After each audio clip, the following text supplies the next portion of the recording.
감사합니다. 그리고 사랑합니다. 이런 제목으로 함께 말씀을 나누겠습니다. 19세기의 세계 최고의 부자는 락펠러입니다. 그리고 두 번째 세계의 부자는 철광왕이라고 하는 앤드류 카네기입니다. 이 카네기는 19세기 그 당시에 그가 가진 재산이 환산을 하나로 해보면 약 한 24조 5천억 정도 되었다고 합니다. 그 돈은 지금도 어마어마한 돈이지만 당시의 돈으로는 곱하기 한 100 정도 하면 된다, 이런 글을 본 적이 있습니다. 이분은 원래 미국인은 아닙니다.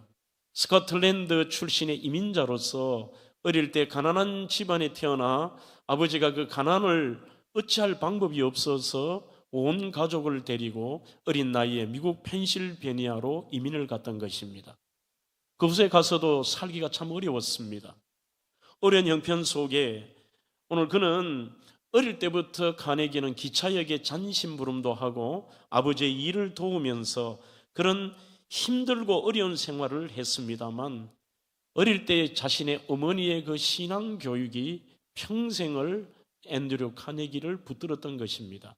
오늘 사진은 어머니가 아니고 그가 52세 굉장히 늦은 나이에 결혼을 했습니다. 52세에 결혼을 한 아내와 아들은 없고 딸 하나만을 두었습니다. 지금 보시는 것은 바로 그 아내와 딸의 사진인데 왜 그가 결혼을 이렇게 늦게 했느냐는 오늘 이 스토리의 뒷부분에 나올 것입니다.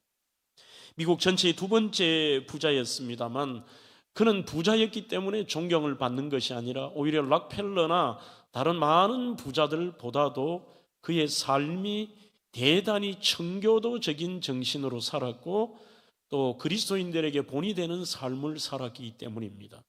첫 번째는 그는 부자가 돈을 남기고 죽는 것은 불명예라고 생각을 하면서 하나님의 은혜로 열심히 돈을 벌어서 자기가 죽을 때에는 교육과 자선사업에 온전히 투자를 해서 무려 미국의 2,500개의 공공도서관은 지금도 카네기가 세운 도서관입니다.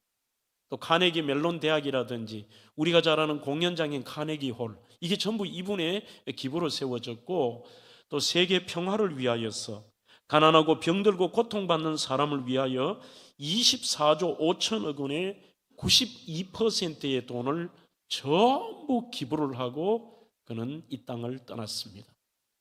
자신의 노년에 이분은 키도 우리나라도 작은 편이죠. 1m 60밖에 되지 않았습니다. 키도 작고 가진 것도 없고 볼품 없고 학력도 없고 능력도 없고 물려받은 것도 없지만 그가 이런 세계적인 부자가 될 수 있었던 축복을 누린 이유를 몇 가지로 설명합니다. 첫 번째는 어릴 때 그는 북장로교회의 보수신앙입니다. 스코틀랜드의 장로교 신앙을 이어받은 분으로서 나는 어머니의 그 신앙의 교육, 어머니의 신앙 훈련을 받아서 나는 말씀대로 살려고 노력했기 때문에 이런 복을 주었다라고 설명을 했습니다. 두 번째는 오히려 나는 수많은 사람들에게 가지려는 것이 아니라 나는 준다고 하는 성령의 이런 원칙을 지켰기 때문에 주라, 그리하면 너가 차고 넘치고 그리고 흔들어서 너에게 주시겠다고 하는 그 하나님의 말씀을 자기가 이루었다는 것입니다.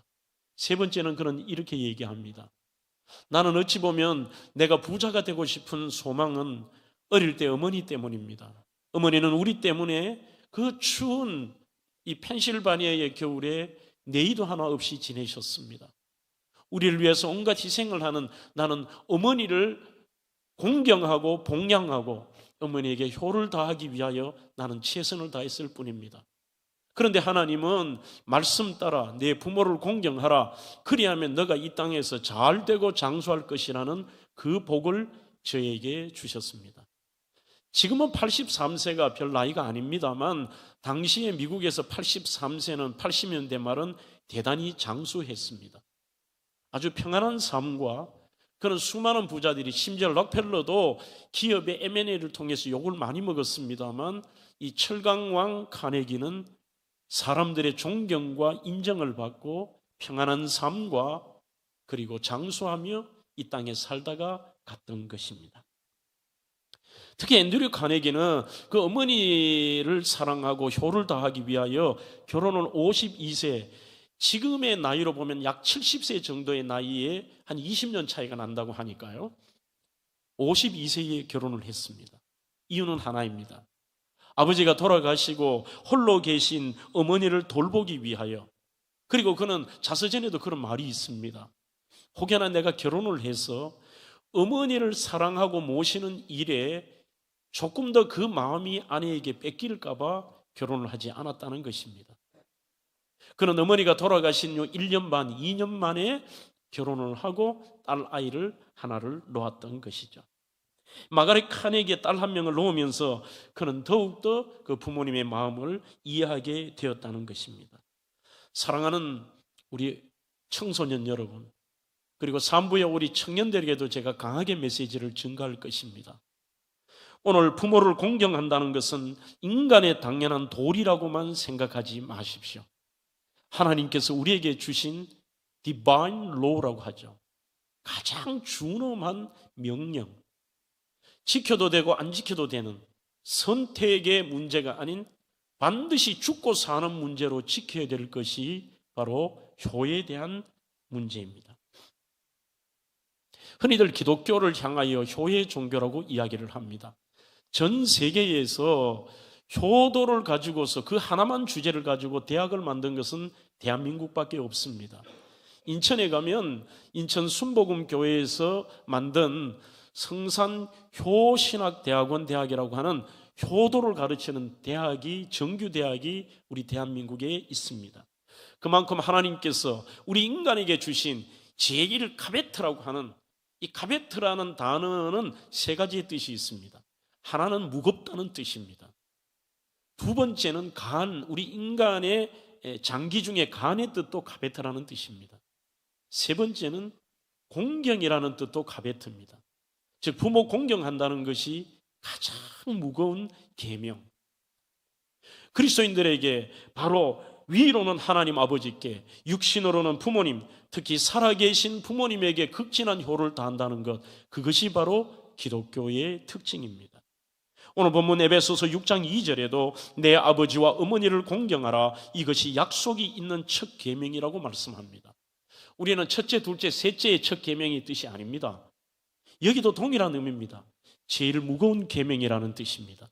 그리고 이 효도라는 계명은 하나님이 우리에게 주신 제일 우선적으로 지켜야 될 인간의 계명이라고 말씀하고 있습니다. 눈에 보이는 살아계신 부모님께 효도를 다하지 못하며 우리는 보이지 않는 하나님께 내가 잘 섬기고 사랑한다 말하는 사람은 자기 기만이고 착각이기도 합니다. 심지어 마틴 루터는 종교개혁가는 이렇게 얘기합니다. 부모님은 하나님의 대리자라, 그런 말씀을 하고 있습니다. 특별히 우리 사랑하는 청소년 여러분들이요, 우리 어린아이 여러분들, 여러분들에게 아직 효도할 수 있는 부모님이 계시다고 하는 것은 부담이 아니라 정말 다행스럽고 정말 여러분들에게는 축복입니다. 오늘 어린이날 기념주일을 맞이하여, 어버이날 기념주일을 맞이하여 부모님들은 자신의 사랑을, 기쁨을 줄 수 있는 아이들이 있다는 것에 감사하시고, 우리 모든 자녀 여러분들이요, 그래도 부족하고 지금까지 어떻게 살아왔지만 앞으로라도 오늘 생명의 말씀 따라 내가 효를 할 수 있는 부모님이 살아 계심에 감사하십시오. 문득문득 제게도 그런 생각이 듭니다. 아버지가 돌아가시고 어머니가 돌아가시니 문득 어느 날 목양실에 있는데 나는 과구나, 이 생각이 갑자기 들어요. 수많은 사람을 만나고 수많은 그런 모임이 있고 하지만 나는 이 땅의 과구나. 이 부모님의 존재가 얼마나 크다는 것을 깨닫고 느낀 적이 있습니다. 가장 먼저 우리는 부모님의 그 은혜와 사랑에 대해서 우리는 감사합니다. 감사합니다. 갚을 길 없는 은혜와 사랑을 절대로 잊어서는 안 됩니다. 부모님은 우리를 낳아주시고 길러주시고 어떤 환경에서도 변치 않고 사랑해 주시는 분입니다. 우리는 이 땅에서 친한 친구도 참 많습니다. 그리고 은혜를 입은 사람도 많습니다. 사람들은 친구에게 받은 은혜 작은 것 하나 때문에 평생을 얘기하고 그 친구 고맙다고 하면서 부모님의 갚을 길 없는 희생적이고 무조건적인 사랑 앞에서는 우리는 그러한 생각을 하지 못하고 사는 배은망덕한 존재입니다. 양주동 박사의 저희 교회는 늘 20년간 이 어버이날 기념주일이 되면은 이 어머님 은혜를 함께 부릅니다. 나실제 괴로움 다 잊으시고 기를째 밤낮으로 애쓰는 마음, 진자리 마른 자리 갈아뉘시며 손발이 다닳도록 고생하시네. 하늘 아래 그 무엇이 넓다 하리요 어머님의 희생은 가히 없어라. 사람의 마음속에는 온가지 소원, 우리 부모님의 마음에는요, 어머니의 마음속에는 오직 한 가지, 아낌없이 일생을 자식 위하여 살과 뼈를 깎아서 바치는 마음. 실로 부모님의 희생과 사랑은 엄청난 것입니다. 절대로 여러분들이요, 내가 저절로 컸다고 생각하지 마십시오. 우리 모두는 예외 없이 부모님의 진액을 빨아먹으며 전적인 그분들의 희생으로 컸으며, 부모님은 자식 하나 기르려면 일천간장 다 녹여가면서 양육하십니다. 한마디로 간을 우리는 먹고 산 거예요. 부모님, 그분들의 간을 졸여가며. 부모님은 자식 하나 기르려면 보통 일이 아닙니다. 저희 부모님도 마찬가지입니다. 여러분들의 부모님도 마찬가지입니다. 먹을 것이 생겨도 자식 먼저 생각합니다. 좋은 것을 보아도 자식 생각을 합니다. 좋은 곳에 가서도 자식과 함께 오기를 원합니다. 더울 때나 추울 때나 비가 오나 눈이 오나 자식 생각하시는 부모님의 마음은 헤아릴 길이 없습니다. 추우면 추운 대로 자식 걱정입니다. 더우면 더운 대로 잠을 주무시지를 못합니다. 당신들이 더우셔서가 아닙니다. 심지어 치매가 걸린 부모님도 늘 자식 걱정이 먼저입니다. 차 조심하거라, 차 조심하거라, 잘 가거라. 당신께서는 굶주려도 자식 굶는 것을 참지 못하셨습니다. 자신들은 헐벗어도 자식을 잘 입히려고 하셨고, 당신들은 고생해도 자식만큼은 편안하게 해주고 싶으신 그 사랑에 갚을 길이 없습니다. 그리고 모든 것을 다 주시고도 늘 미안하다는 소리를 입에 달고 다니시는 유일한 대상이십니다. 나 때문에 너희들이 고생한다. 미안하다, 미안하다. 특별히 세상이 다 포기해도, 세상이 여러분들을 향하여 손가락질을 해도 절대로 손가락질하지 않으시며 절대 포기하지 않는 유일한 존재가 부모님이십니다. 우리가 들어보셨을 것입니다만 고 황수관 건강박사님은 어머니를 이야기를 할 때마다 방송에 나와서도 늘 눈물을 글썽거리며 그런 메시지를 전가합니다. 본인이 돌 때 홍역을 알았습니다. 다 죽었다고 생각합니다. 그 당시에는 방법이 없었습니다. 아버지가 지게를 지고 삽을 가지고 산에 이 아이를 묻으려 가는데, 가마니를 말아서 묻으려 가는 그 이미 죽었다고 판단을 했습니다만 어머니는 그 아이를 가지 못하게 잡습니다. 밤새 끌어안고 아버지는 화를 냅니다. 죽은 자식 품고 있으면 뭐해? 부모보다 먼저 간 것은 불효라고 얘기하며 그 깊은 슬픔을 아버지들은 그렇게 표현을 했습니다. 밤새도록 어머니는 하나님 살아계시다면 내 아들 살려주이소. 내 아들 살려주세요. 심지어 혀로 그 얼굴의 고름과 종기를 혀로 핥습니다. 밤새도록 핥습니다. 기도합니다. 그런데 손가락이 움직이기를 시작합니다. 그렇게 살아났던 것입니다. 이분은 일반 방송에도 이 말을 했습니다. 부모님 살아 계실 때 고맙게 자라세요. 평생 함께 살 줄 알았지만 갑자기 떠나가십니다. 이것이 인생의 공리이기도 합니다. 부모님은 물질, 마음, 몸으로 희생할 뿐 아니라 자식이 잘 되는 일이라면 자신의 자존심, 편안함은 중요하지 않습니다. 그저 자녀들은 말 한마디에도 상처받았다 하고 부모님이 왜 이러냐 하고, 심지어 부끄러운 일에 부모를 내세우는 것을 싫어합니다. 부끄럽게 여기기도 합니다. 그 어떤 부모도 자식 때문에 자존심 상해하지는 않습니다. 어찌 보면 모든 부모님들은 당신들은 안중에도 없고 오직 자식 걱정, 험한 음식 드시면서, 우리가 신수인 씨의 그런 시도 있습니다. 어머니는 그래도 되는 줄 알았습니다. 모든 사람이, 부모님은 당연히 그래도 되는 줄 압니다. 저도 마찬가지입니다. 저는 어릴 때 어머니가 쉰 밥을 이렇게 물에 씻어 드시는 것을 자주 보았습니다. 그 쉰 밥을 드시는데, 어머님은 당연히 쉰 밥을 드시는 줄 알았어요. 굶고.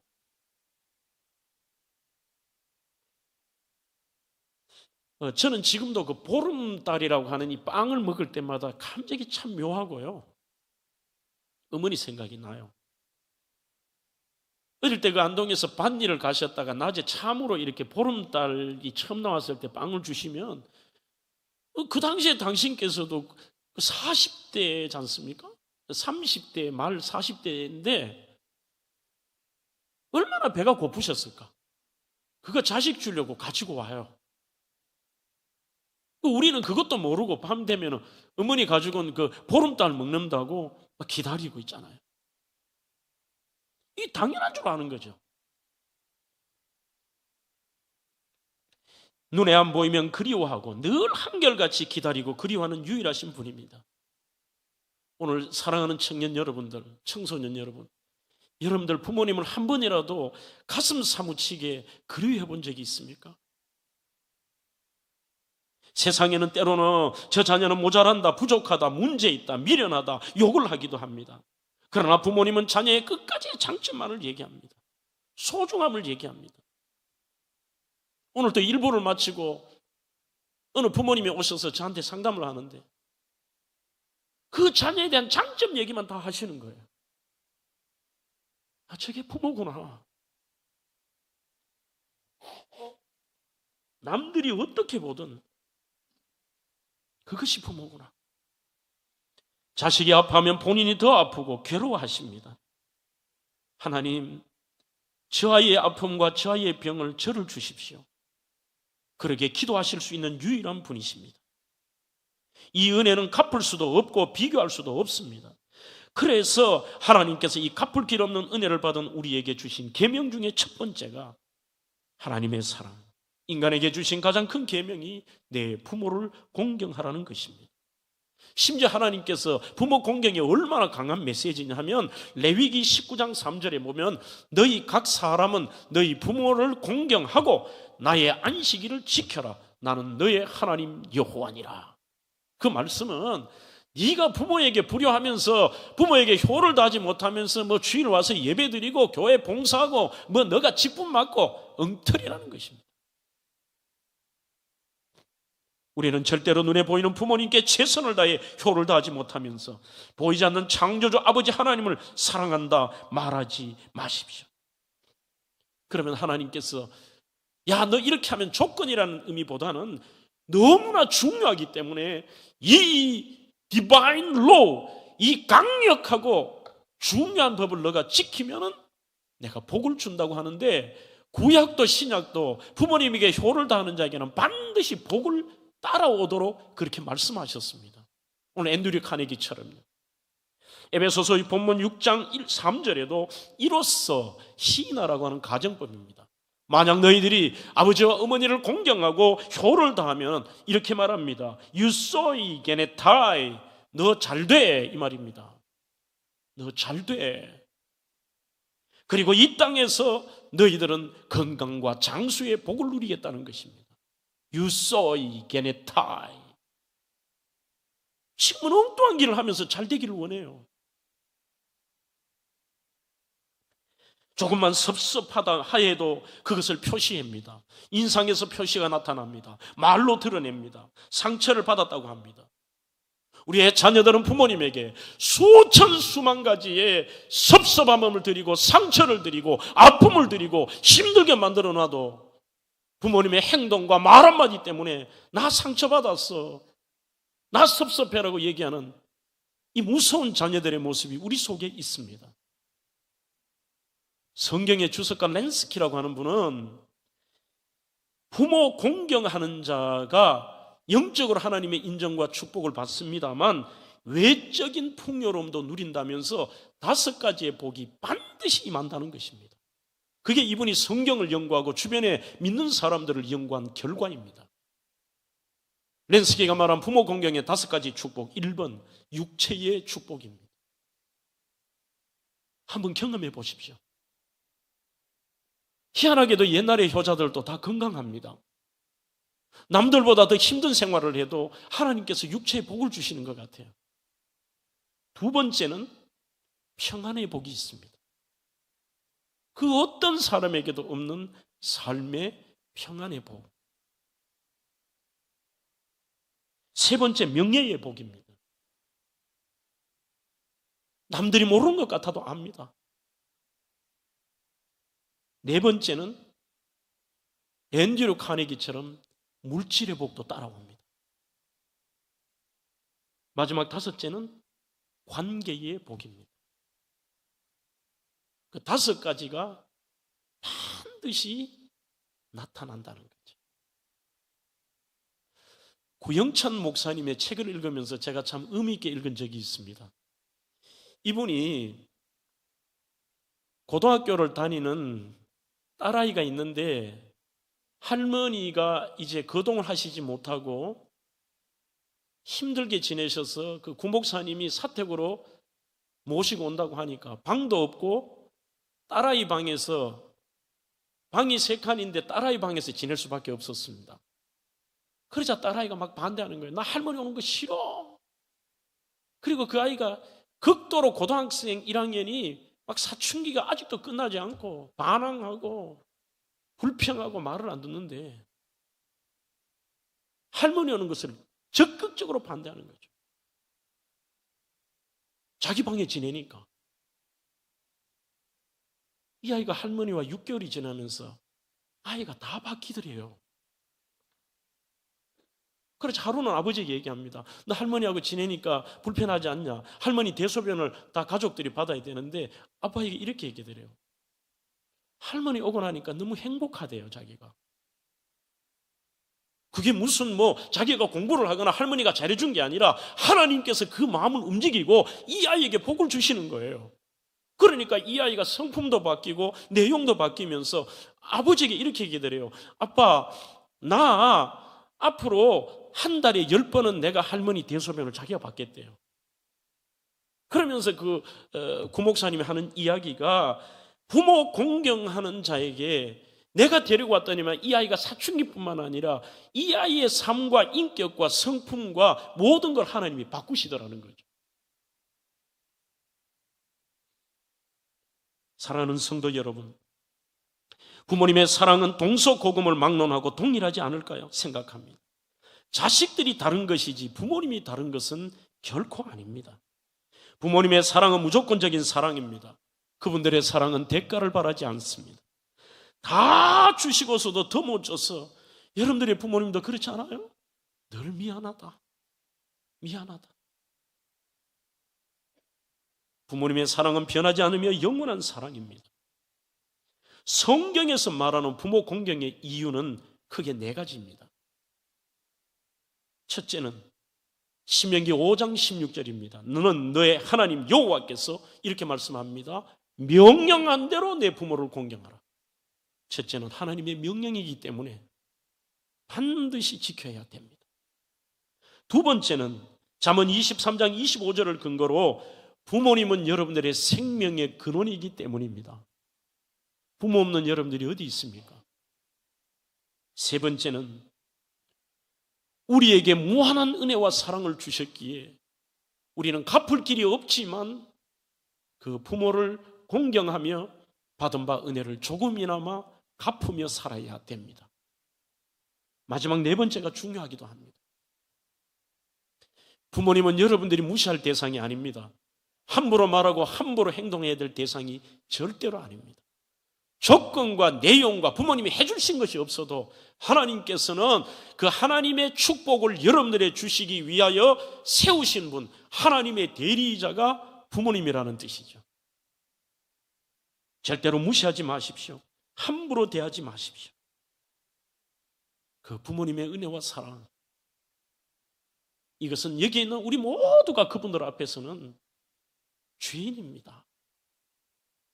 우리가 상상할 수 없는 것을 생각하는 분들이 바로 그분들이십니다. 나중에 후회하지 마십시오.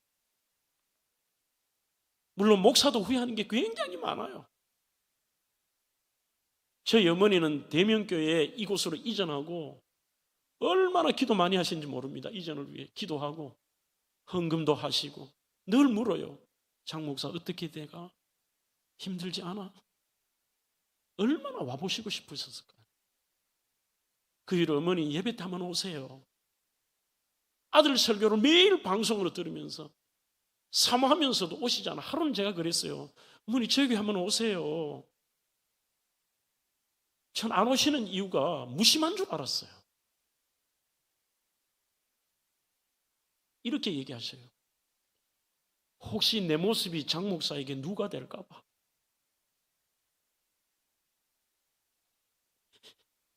지금의 내 모양과 내 모습이 내 아들에게 혹시라도 눈꽃만큼이라도 누가 될까 봐.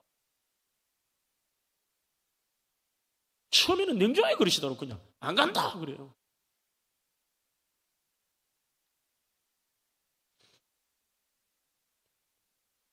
우리가 아무리 자다 깨어나도 부모님의 마음과 그분들의 사랑과 그분들의 깊이를 알 수가 없습니다. 그래서 여러분들 섭섭하다고 함부로 얘기하지 마세요. 함부로 판단하지 마세요. 우리의 부모님들은 하나님의 대리자이십니다. 두 번째로 오늘 다음 세대들에게 정말 중요한 이야기를 드리려고 합니다. 이렇게 감사한 부모님들을 우리가 공경하는 구체적인 방법입니다.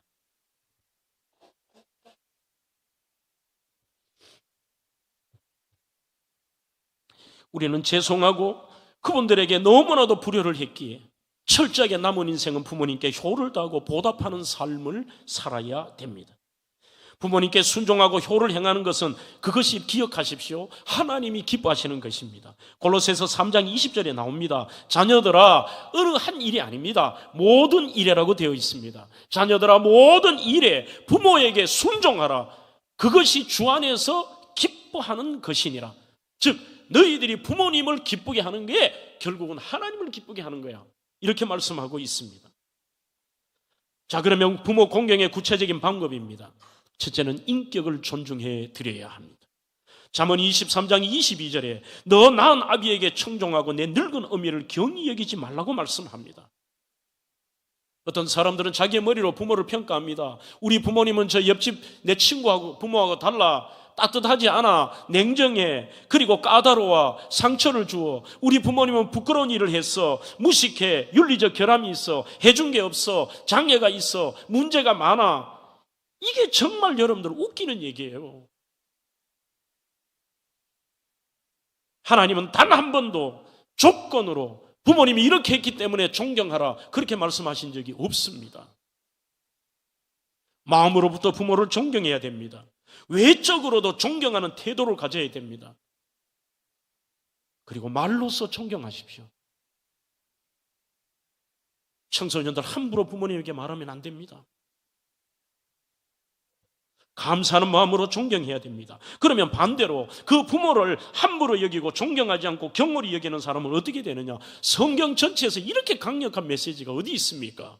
신명기 28장 16절에 그 부모를 경홀히 여기는 자는 저주를 받을 것이요 이렇게 말씀합니다. 부모를 무시하고 부모를 가볍게 여기고 부모를 존경하지 않는 사람 저주받는데요. 잠언 30장 17절에도 아비를 조롱하고 어미 순종하기를 싫어하는 자는 골짜기의 까마귀에게 쪼이고 독수리 새끼에게 먹힌대요. 성경 어디를 뒤져도 이렇게 강력한 저주가 없습니다. 그러니 부모에게 효를 다하지 않으면서 다른 온갖 방법으로 열심히 살고 여러분들이 최선을 다하고 머리 좋고 아무것도 아니에요. 최성교의 효신학 개론이라는 책에 보면 하나님을 대하듯 부모님을 대해야 되는데, 여기서 존경한다라는 단어가 라틴어의 뜻이 대단히 중요합니다. 내 부모를 공경하라고 하고 그 부모를 존경하는 것이 레스피치오라는 단어를 씁니다. 레스피치오. 이게 어떤 뜻이냐 하면 상대를 있는 그대로 보는 것을 레스피치오라고 얘기합니다. 있는 그대로. 그러니 부모님이 부족한 것이 있고, 부모님이 문제가 있는 것처럼 보여도, 부모님이 약함이 있어도 우리는 보면요, 자기 무슨 체면과 자존심 때문에 부모님을 부끄럽게 여기고, 그거 아니잖아요. 그 모습 그대로 존경하는 거죠. 그 모습 그대로. 101가지의 이야기라는 책에 아무것도 아니지만 그 청소년이 참 예쁜 실화를 보았습니다. 버스를 타고 가는데 통학버스에서 자기 여자친구들하고 중학생이 제잘제잘 막 떠들고 있어요. 버스 뒤에서. 그런데 갑자기 이 아이가 버스 창문을 확 열고는 밖을 향하여 몸을 거의 빠질 듯이 끝으로 꺼내서 손을 내면서 아빠! 하고 막 소리를 질러요. 그러자 옆에 있던 친구들도 박수 치면서 안녕하세요! 소리를 들어요. 그런데 그 밖에 있는 오히려 아버지는 고개를 숙이고 그냥 이렇게 한번 웃고 지나갔어요. 그 아버지가 환경미화원을 일을 하시는데 젊은 나이에, 당연한 얘기지만 그걸 부끄럽게 여기는 청소년도 있다니까요. 하지만 이 아이는 그 아버지가 환경미화원이든지 대기업 회장이든지 이분이 대단한 학자이든지 이분이 초등학교도 못 나왔으니 이게 중요한 게 아니라 나의 부모님의 그 모습 그대로를 존경하는 거예요. 이게 사랑하고 존경하는 거. 또한 이 레스피치오라는 말은 첫째는 있는 그대로를 보는 것이고, 두 번째는 돌아본다는 의미도 있습니다. 우리 리라는 말은 반복이죠. 무엇을 돌아보느냐? 부모님이 나에게 하셨던 일들. 이분은 나에게 생명을 주신 분이다. 이분은 모든 희생과 사랑을 주신 분이다. 이분은 내게 무엇과도 바꿀 수 없는 분이라고 하는 그 사실을 묵상하고 돌아보며 우리는 있는 그대로의 부모님을 존경하는 것입니다. 두 번째 방법은 부모님을 기쁘게 해드려야 합니다. 잠언 23장 25절에도 내 부모를 즐겁게 하며 너 낳은 어미를 기쁘게 하라고 말씀합니다. 지금 이게 우리나라가 좀 바뀐 것 같아요. 그러니까 이 나라가 어려워지는 겁니다. 어떻게 하면 내 엄마 아빠 기쁘게 해드릴까? 어떻게 하면 부모님이 즐거워하실까가 아니라 아무리 해줘도 아이들은 불평과 불만과 원망과 섭섭함을 가지는데도 어떻게 하면 내 아이들을 내가 즐겁게 할까? 여기만 초점이 있는 거예요.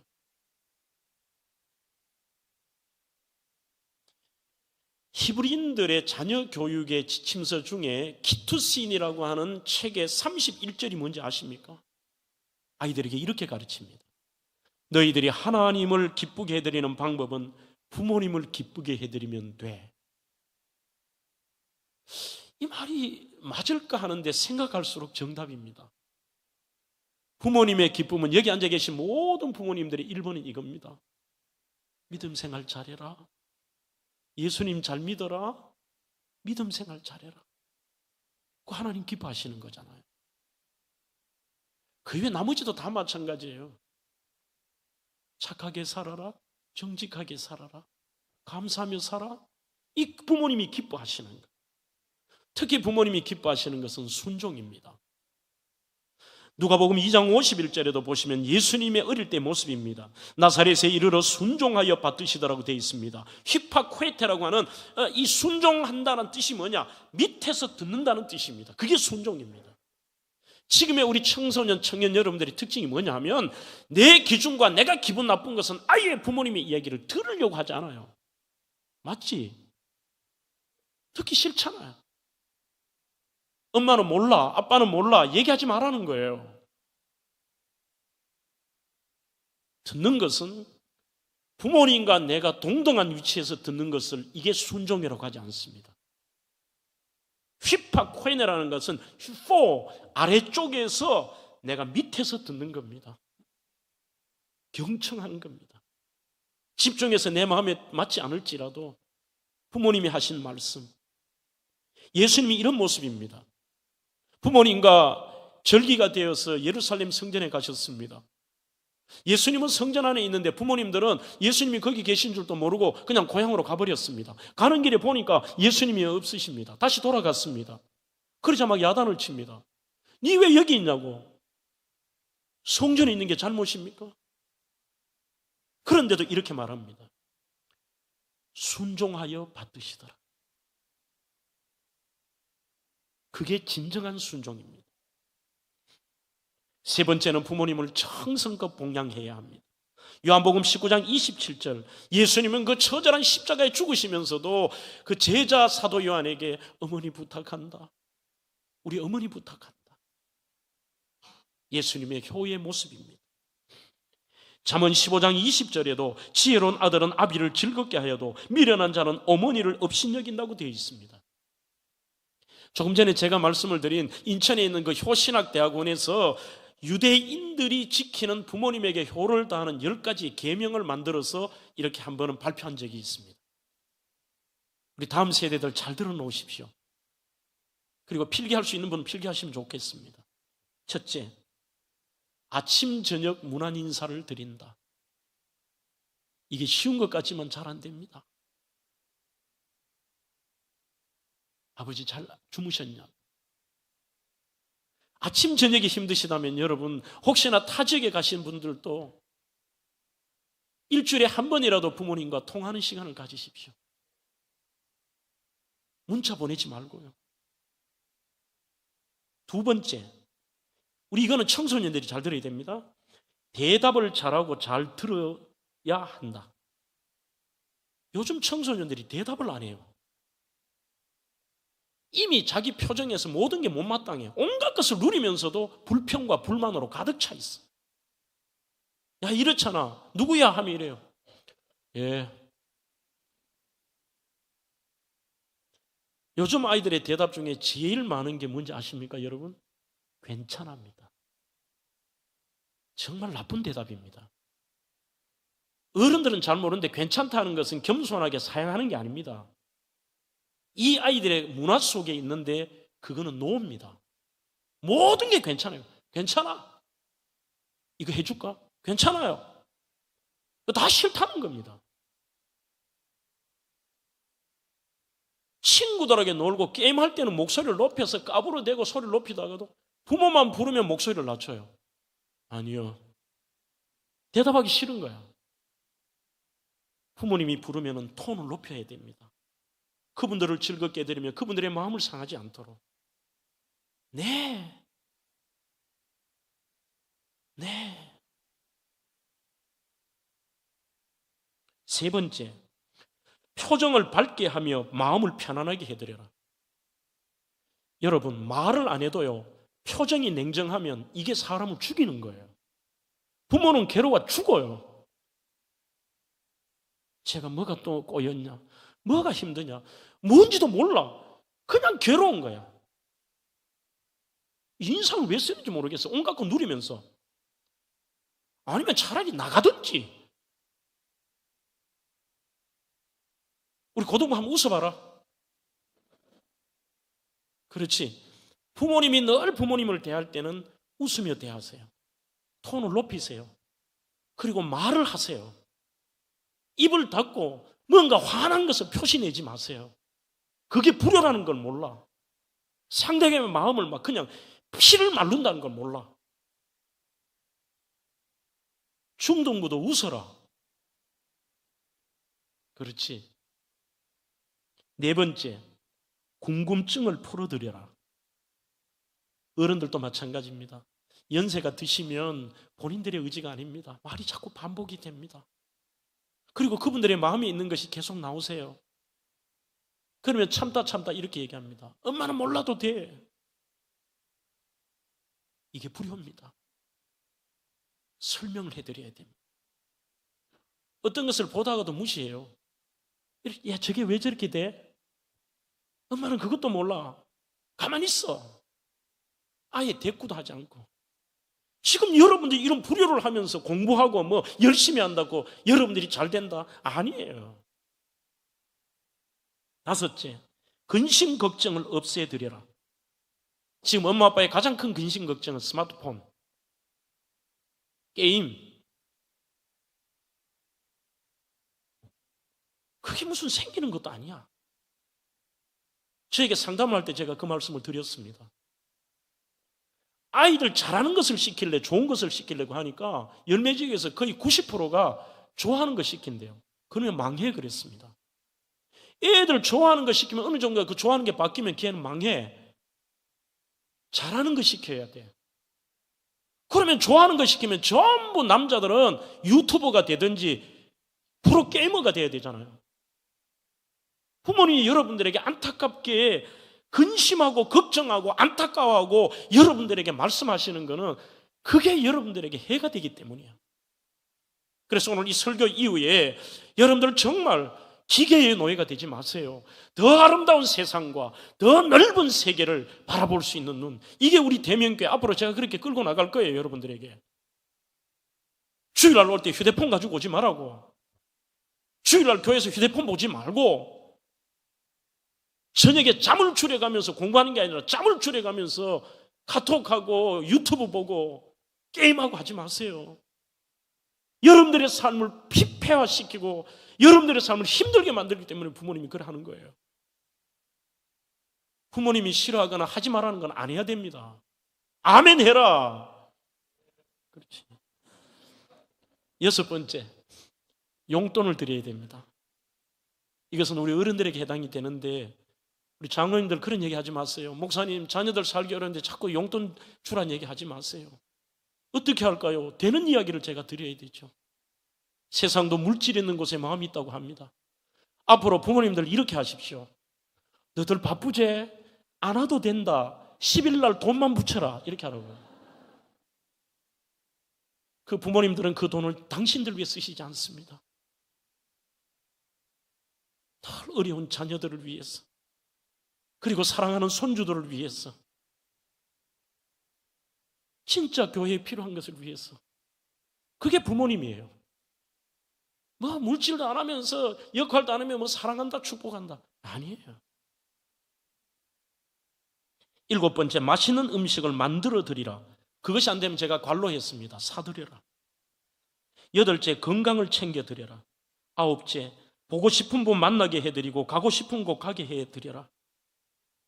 여기에는 제가 한 분을 소개하려고 합니다. 청년들 그 책을 한번 읽어보십시오. 중국의 왕일민이라는 사람의 사연을 쓴 어머니와 함께한 900일간의 소풍이라는 책입니다. 어머니는 99세의 노모였고 아들은 74세의 아들입니다. 그런데 그 74세 아들과 사는데 어머니가 이렇게 얘기합니다. 우리 나이로는 100세시죠. 아들아, 아들아, 내가 티벳의 서장에 가고 싶다. 서장에 가고 싶다.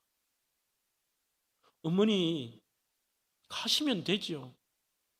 가난합니다. 갈 수 있는 형편이 안 됩니다. 차도 없습니다. 그래서 이 아들이 자신이 타는 자전거에 뒤에 어머니를 모실 수 있는 박스를 만들어서 그때부터 어머니와 함께 이 자전거로 무려 3년 가까이 900일간을 중국의 그 먼 거리를 갑니다. 물론 결국 어머니는 돌아가시지를 못했습니다. 103번째의 생일을 며칠 앞두고 그 여행 과정 속에 돌아가셨습니다. 다니면서의 그 사연들의 재미있는 것을 많이 써놓았는데, 애비야, 너와 여행을 간다니 설렌다 그래요. 저도 그래요. 어머니 모시고 세상 구경 떠난다 생각하니 즐겁고 신나는데요. 하지만 이런 사연도 있습니다. 어머니 오해. 어머니 오줌 싸셨어요? 오줌은 무슨, 나 안 쌌어. 어머니를 나무라는 게 아니라 새 옷을 꺼내 드리려고 하는 것입니다. 어머니는 소리를 버럭 지릅니다. 나 오줌 안 쌌다고. 괜찮아요, 어머니. 연세 얼마든지 있을 수 있는 일이에요. 이 나쁜 자식. 어머니, 제가 나쁜 자식이에요? 오줌을 안 쌌는데도 쌌다고 하는 자식이 그럼 나쁜 자식이지 좋은 자식이냐? 예, 맞아요. 저 나쁜 자식이에요. 어머니는 오줌을 안 싸셨어요. 제가 잘못 알고 그랬어요. 그로부터 또 하루 내내 어머니는 말이 없으셨다. 자전거 페달을 밟으며 어머니의 화를 풀어드리려 무수하게 말을 건넸지만 어머니는 마치 잠든 사람처럼 말이 없으셨다. 딸 어머니를 어떻게 하면 기쁘게 해드릴까? 드디어 돌아가시고 이분이 7개월간 자기 혼자 자전거로 드디어 서장에 도착을 해서 어머니의 유해를 그곳에 모셨습니다. 여러분, 그렇게 오래 부모님들이 여러분들의 곁에 계시지 않습니다. 부모님들이 만나고 싶은 분 만나게 해드리십시오. 가시고 싶은 곳 여러분들이 형편이 되시지 않더라도 우리는 하나님의 자녀이기 때문에 그분들을 가시고 싶은 곳 모십시오. 은혜 베푸신 부모님께 이제는 내가 극진히 봉양해야 될 단입니다. 음식과 의복과 거처와 출입과 여행을 도와드리며 병들거나 노쇠하여 누웠을 때도 극진히 섬기십시오. 그것이 바로 하나님을 기쁘시게 하는 일이요, 우리의 인간의 당연한 도리입니다. 오늘 제가 조금 길게 설교를 드렸습니다만 우리 다음 세대 청소년 여러분, 한 번 더 여러분들의 지금의 모습을 점검하셔서 여러분들의 세상의 사람들이 가는 여러분들의 또래의 길을 가지 마십시오. 성경의 말씀 따라가서 오늘 여러분들의 부모님을 극진하게 모시고 효를 다함으로 이 앤드류 카네기처럼 이 땅에 여러분들의 조건이 좋지 않고 아무것도 없을지라도 하나님의 복을 받아 누리는 우리 대명교회 자녀들과 다음 세대 청소년과 청년들, 어린아이들이 되기를 주의 이름으로 축원합니다.